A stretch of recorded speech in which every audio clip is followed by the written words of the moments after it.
The Economist.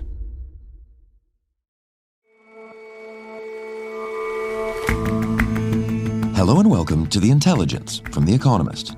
I'm your host, Jason Palmer. Every weekday, we provide a fresh perspective on the events shaping your world. Ghana has been something of a trailblazer in Africa, leading the way in ditching dictatorship and maintaining relative political and economic stability. Our correspondent says that shine is coming off as voters head to the polls tomorrow. And John Kinsel was among the last of the wind talkers of the Second World War, Navajo Native Americans who developed a cipher that Japan's best codebreakers never cracked. Our obituary editor looks back on the words that helped to win a war.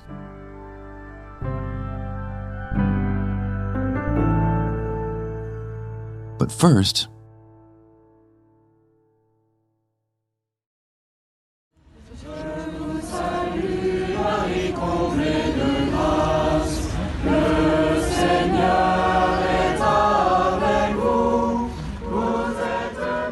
on April the 15th, 2019, I was working in the Paris office. I remember it very clearly because we were waiting for an announcement by President Macron on a completely different subject, and suddenly a news flash came up. Tonight, Notre Dame Cathedral in Paris is completely engulfed by fire. You can see those pictures of the flames and the billowing smoke. We do know that visitors, the residents, they've responded.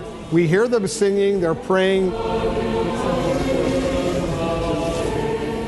Notre Dame, an 850-year-old Gothic cathedral, went up in flames and shocked and saddened the whole world.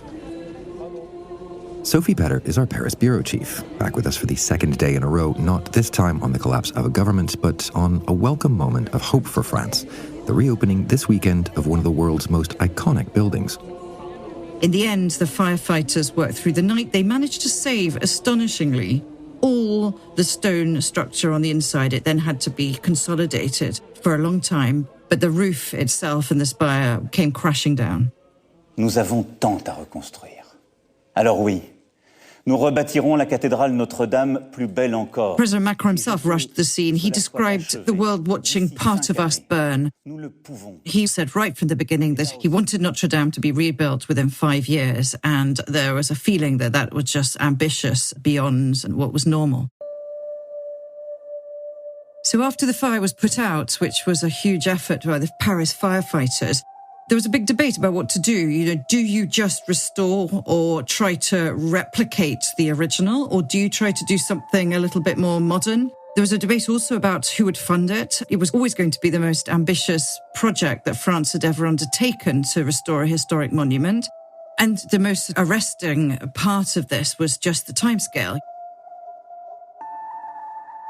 Fast forward 5 years, and against the odds, the French have rebuilt Notre Dame, and it is going to open in a ceremony on the weekend, and the first mass will be held on Sunday.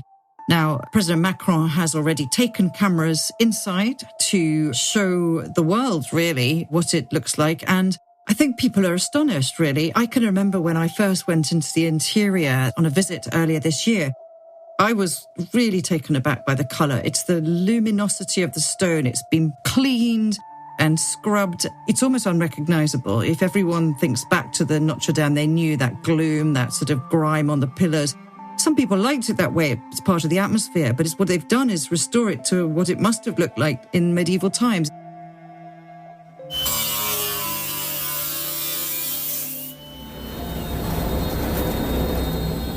I think one of the most impressive features of this restoration project is the fact that they went back and have been completely faithful both to the original designs, but also to the techniques that the artisans, the craftsmen in medieval times would have used. So they recreated the axes and the tools so that the craftsmen would be rebuilding the roof, rebuilding the spire exactly as it was. And when I went to visit, I went on a very cold day in the winter. I had to climb up to the top of this scaffolding, which is quite a hairy experience, up about 96 meters above the ground to the top of the spire where the craftsmen were finishing off. They were putting hooks on the lead roof and they were fixing the very sort of top of the spire into place, what the French call the flèche. And it was the care and the quality of the materials and also the skill of the craftsmen. Tout est en place. Un peu en dessous, on a encore... I spoke to one of the carpenters who was called Émile. He was 30 years old. He was incredibly proud of what he was doing. On attaque vraiment la moitié de la flèche jusqu'à la partie haute du sommet. For the roof above the medieval nave and the choir, a total of 1,200 oak logs were individually selected from forestry plantations, and they were hewn by hand into these square timber beams that were then used. They were brought by boat on a barge on the River Seine.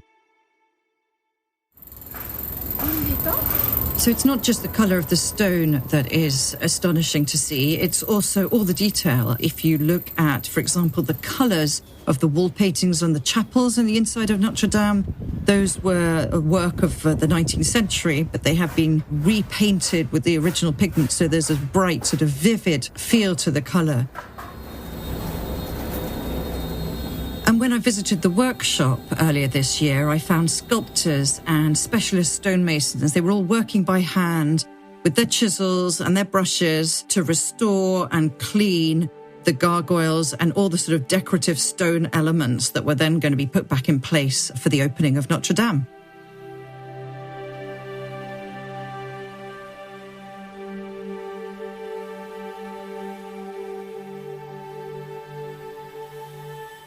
All the way through over the last 5 years, President Macron has just taken a great personal interest in this project. I guess it's in part because he made that promise about rebuilding, and so he has kept the pressure on the project to stick to the deadlines.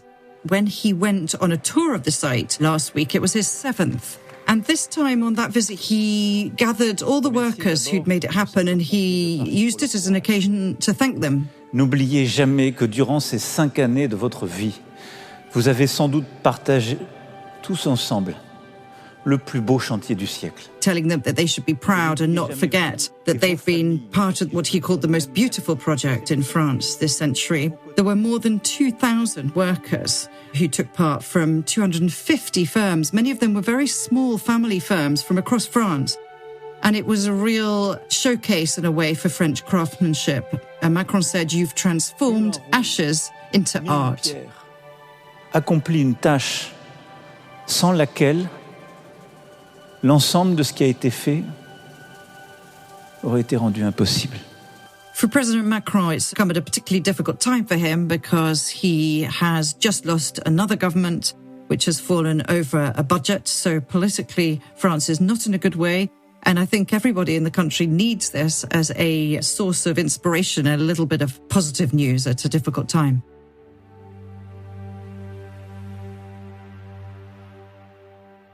There was a lot of scepticism at the start that this would come together, especially given the time frame. Why did it work? I would say that it was partly because of the public structure that was set in place. The state actually owns Notre Dame, and the public structure was run by a military general, Jean-Louis Georgelin, who ran it until he died in 2023. He had an office at the presidency, which gave him a sort of direct line to the president, and that helped cut through some red tape when it needed. But it was also interesting, I think, as a project because it required almost no public money at all. It was financed in the end by incredibly generous private donations, both from some of France's biggest corporations, but also from individuals around the world. Notre Dame raised nearly 900 million euros in contributions. For French Catholics, it's obviously incredibly important that the cathedral will be open again and hold its first Mass in time for Christmas. But I think it touches people way beyond the Catholic world. It's a monument that's a testament to human ingenuity, to medieval engineering. It's a testament to resistance. This is a cathedral that has survived centuries. It survived revolution. It survived the terror. It survived Nazi occupation. And it has been rebuilt in a way that is a tribute to the fact that it means so much to so many people, both in France and all around the world.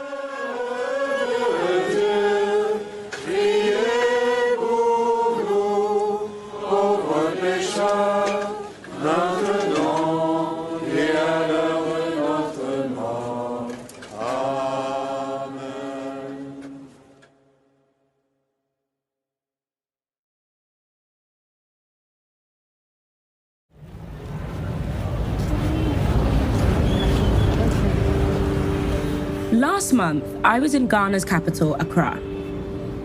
My former co-host, Ore Ogunbiyi, is our Africa correspondent. Ahead of this weekend's election, I was gauging the mood among voters. Are you going to vote in the election? And non-voters. Why are you not voting? We keep seeing the same thing each and every now and then. After all the promises... The man currently leading the polls is former President John Mahama, who I also spoke to. My focus is to come and reset Ghana. We need to reset our governance. We need to do a constitutional review. He was defeated in 2016's election by the current administration, led by President Nana Akufo-Addo, who's now stepping down as the constitution requires after 2 terms. When Mahama left office, his reputation was in tatters. Power blackouts, high inflation, and the falling value of the cedi against the dollar cost him re-election. But the administration that succeeded his has fared far worse. And now he's on the ballot again. And thanks to a global anti-incumbent sentiment and a healthy dose of nostalgia, he could actually win. Now, Ora, you said the current administration has actually fared worse than Mr. Mahama's. How so? What do you mean by that? Well, I think Mr. Akufo-Addo's stewardship of the economy will probably go down as some of the worst in Ghana's democratic history. Inflation is rising. It hit 23% in November. There's a cost of living crisis. And the weakening currency against the dollar makes that even worse because lots of consumer goods are imported. Ghana has also defaulted on billions of dollars in external and, a bit more unusually, also domestic debt. So Mr. Mahama is back in the scene, back on the ticket. The current incumbent president is stepping down. So who else is on the ticket? So it's pretty much a 2-horse race. Mr. Akufo-Addo's vice president, Mahamadou Bawumia, is from the National Patriotic Party. And if he wins, he could be the country's first Muslim president. But the challenge with him is he's struggling to distance himself from how his party has handled the economy, especially since, as the vice president, he doubles as the head of Akufo-Addo's economic management team.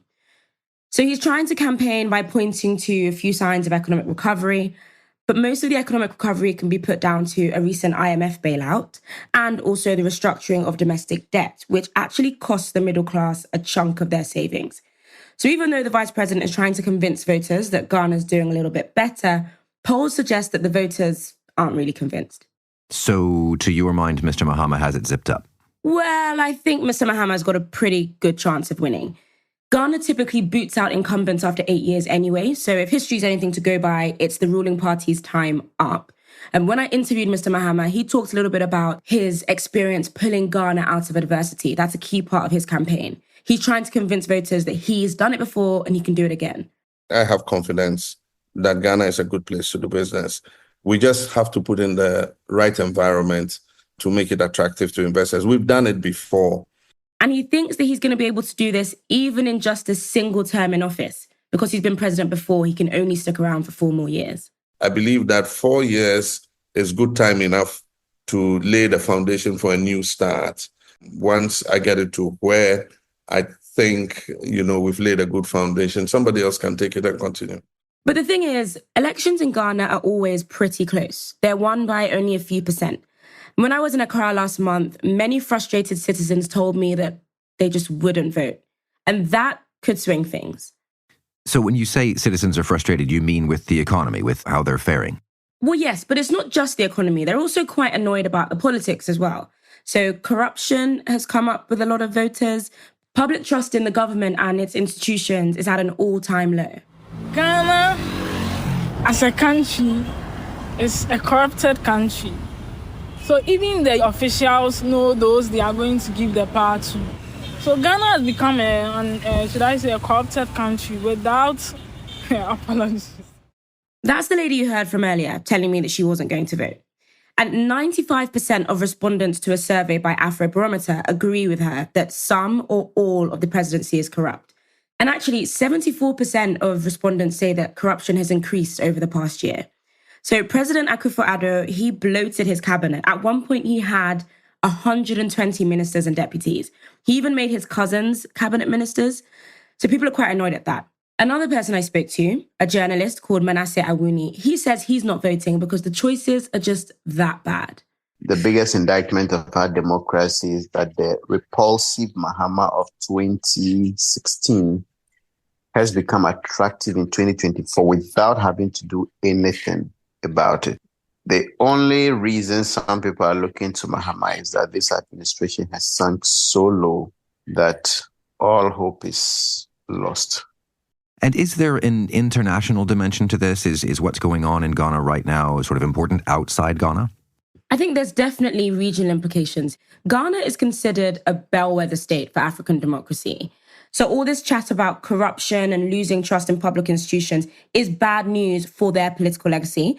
But it's also bad news given the state of things in the Sahel. West Africa needs strong diplomacy and strong democracies more than ever. 3 countries are set to drop out of the regional bloc, the Economic Community of West African States, in January. And Mr. Mahama says that he hopes to coax them back in. I'll bring a new perspective and see how we can use more diplomatic means to nudge them back into the fold. I think ECOWAS should reach out a more understanding hand to them and see how we can cooperate. The region needs to cooperate to stop the spillover of jihadist violence into other countries.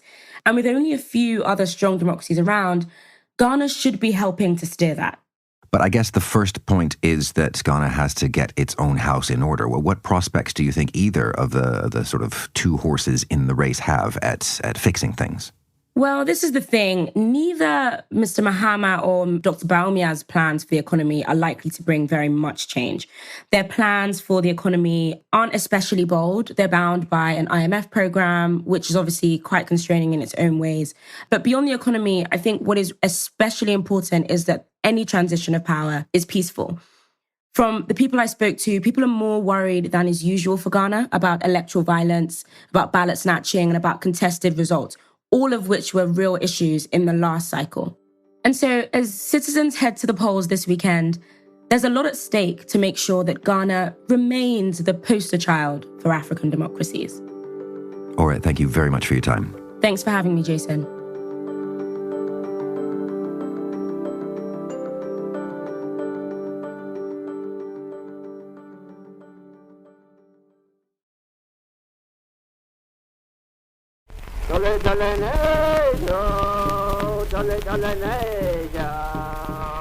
On the day John Kinsell came back from the Second World War, his mother immediately called in the medicine man.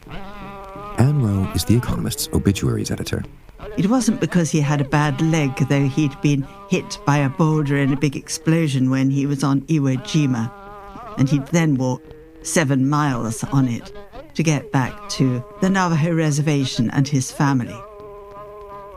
No, she needed to get the medicine man because when he went off to war, John Kinsell had really left the tribe in every sense, as far as the tribe was concerned, had left it culturally and spiritually and in every way, and had to be initiated again back into it by the medicine man.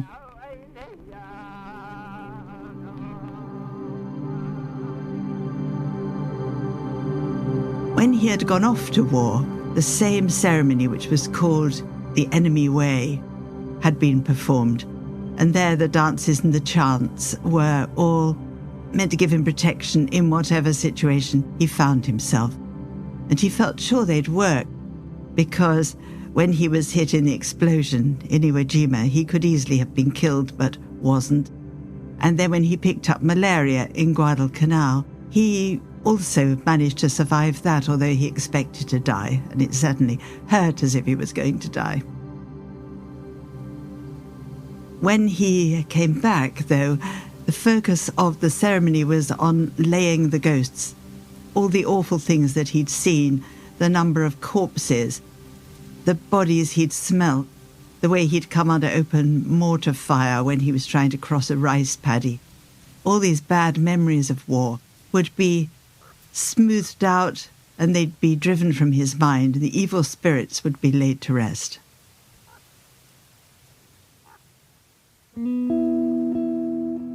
All that said, he felt he'd had a rather easy war relatively.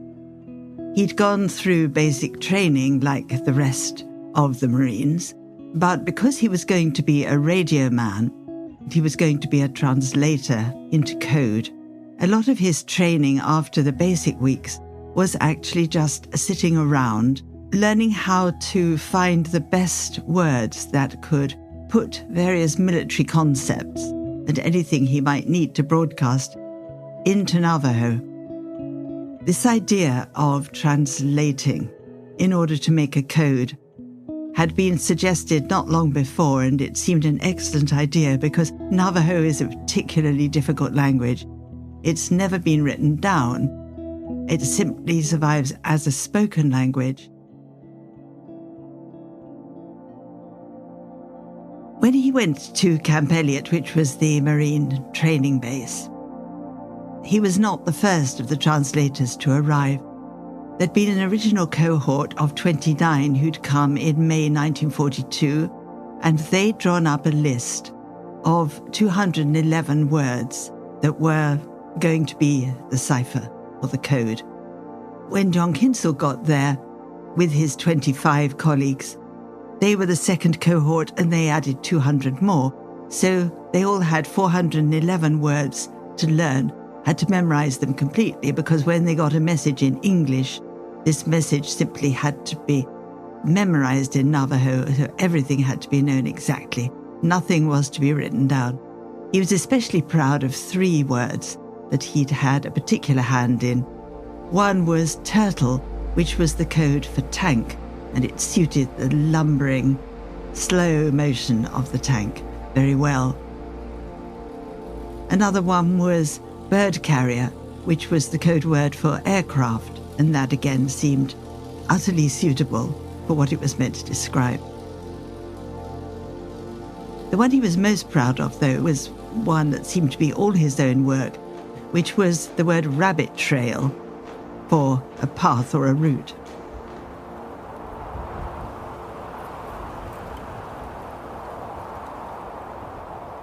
He'd spent much of his early childhood up in the mountains, where he was herding the family, sheep and goats.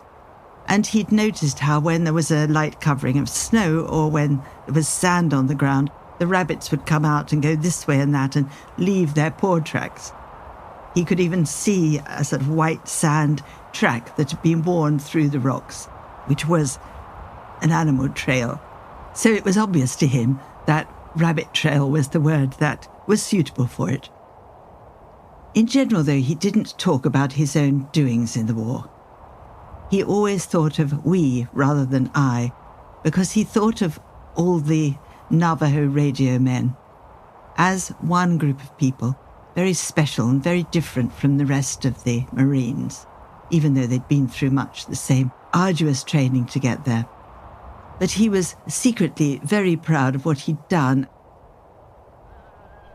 He had gone away from the tribe in order to fight, but he had had all this spiritual protection round him. When he came back, although he had to be reinitiated into the tribe, he returned as a hero. And so to cite the Navajo prayer that ended the ceremony of reinitiation, it all finished in beauty.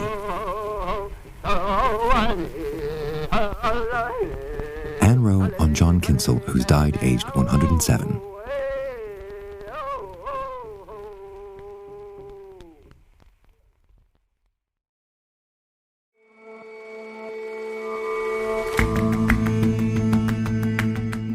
That's all for this episode of The Intelligence. The show's editors are Chris Impey and Jad Gill. Our deputy editor is John Joe Devlin, and our sound designer is Will Rowe. Our senior producers are Rory Galloway and Sarah Larniuk, and our senior creative producer is William Warren. Our producers are Maggie Kadifa and Benji Guy, and our assistant producer is Henrietta McFarlane, with extra production help this week from Emily Elias. We'll all see you back here tomorrow for the Weekend Intelligence.